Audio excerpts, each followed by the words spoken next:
estrategia que nos permita ganarle al proceso inflacionario a los efectos de evitar el deterioro del poder adquisitivo del salario real de los trabajadores del sector público.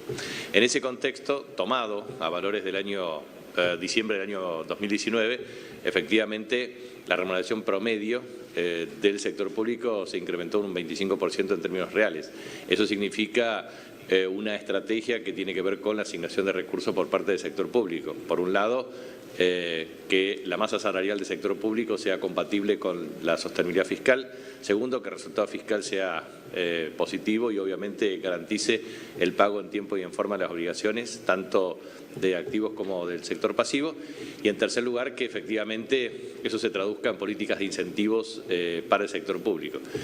Como ustedes saben, existen supermartes y supermiércoles, 30% de descuento y 50% de descuento. Vamos a llegar a 100.000 transacciones mes y efectivamente ayer hemos incrementado la capacidad operativa con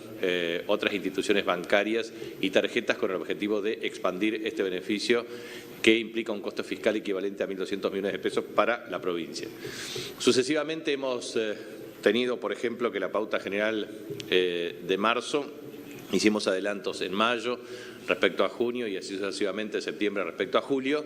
y a partir de ahora vamos a implementar una política también de adelanto de lo que teníamos previsto.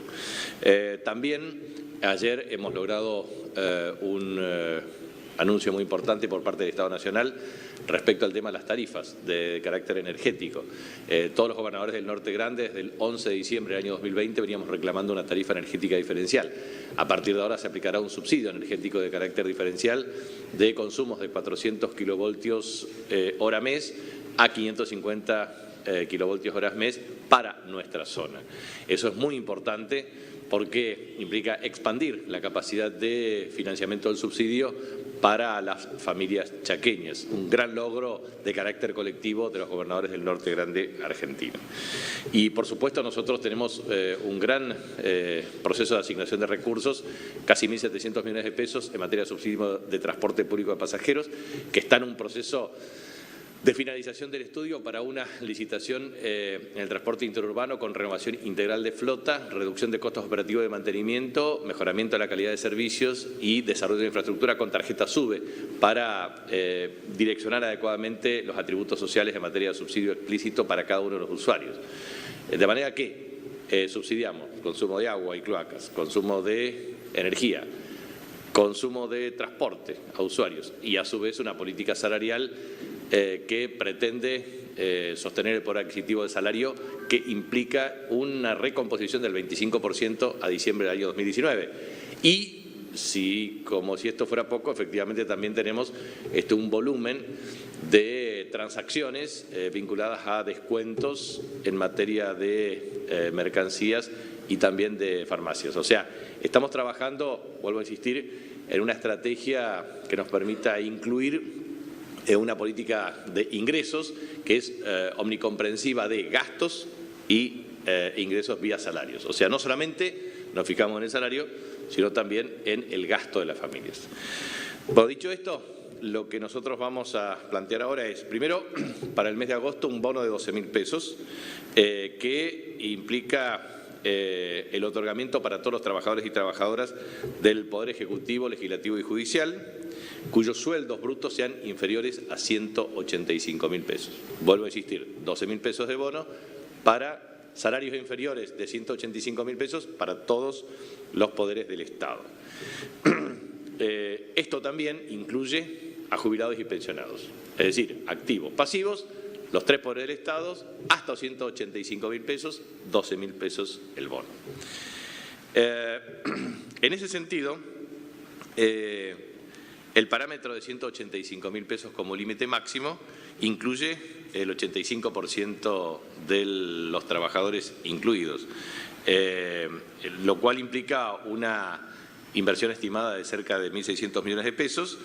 y se toma obviamente el rubro testigo administrativo del Poder Ejecutivo, que toma la cantidad de trabajadores y es un ingreso equivalente al 12% del salario de bolsillo. Esto permite no solamente la compensación de los ingresos por efecto inflacionario, sino también implica un puente entre el 7% entregado en julio y el 7% que otorgaremos en septiembre. Eso queda claro. Entonces, primera medida desde el punto de vista salarial es bono 12.000 pesos, que incluye a cerca del 85% de todos los trabajadores, lo cual implica más o menos un 12% de ingreso como puente en términos netos de bolsillo para los 3 poderes del Estado e incluye jubilados y pensionados. Esa primera definición. La segunda definición es un aumento de 3.000 pesos al refrigerio del escalafón general desde el mes de agosto. En tercer lugar, un adelanto del 7% de diciembre a septiembre, y esto también incluye a trabajadores activos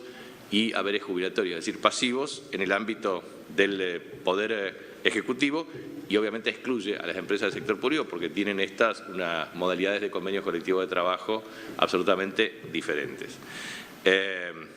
Esto significa, digamos, que en 9 meses de administración fiscal del año, los trabajadores del sector público, tanto activos como pasivos, no solamente han tenido una pauta general,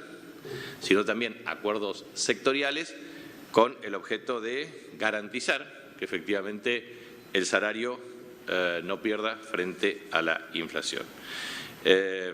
Más consideraciones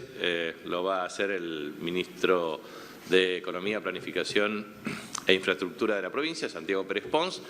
y simplemente quería transmitir que nosotros hemos hecho un gran esfuerzo para mejorar la estructura salarial del sector público, para que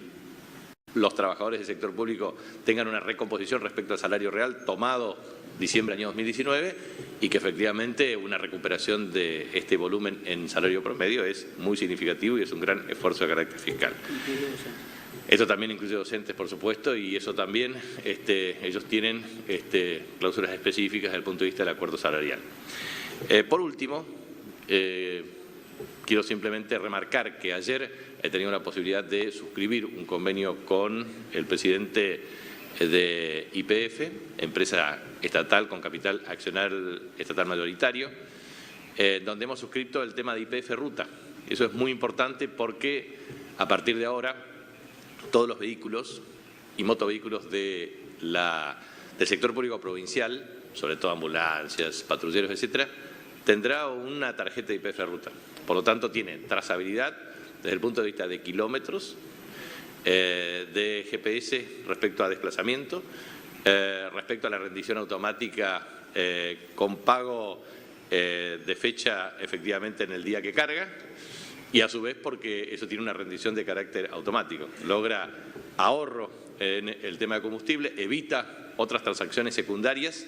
y, por supuesto, genera mayor transparencia en el sistema de registro. Esto es un tema que lo hemos trabajado mucho hasta lograrlo, y a su vez también queremos que con la regulación adecuada del órgano de control externo, que es el Tribunal de Cuentas de la provincia del Chaco, podamos tener también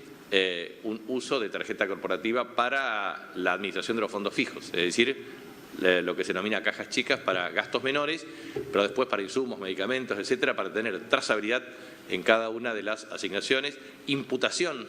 desde el punto de vista sanitario, por ejemplo, insumos y medicamentos en cada uno de los pacientes, y a su vez también la verificación de que la identificación del gasto, la trazabilidad, la rendición, sea a través de un solo acto perfectamente compatible con el sistema de control interno y externo. De manera que eso también hace a la optimización en la estructura de los costos operativos del Estado respecto a la administración de los bienes y servicios no personales, y, por supuesto, mejora sustancialmente la capacidad de fiscalización por parte de los organismos de control.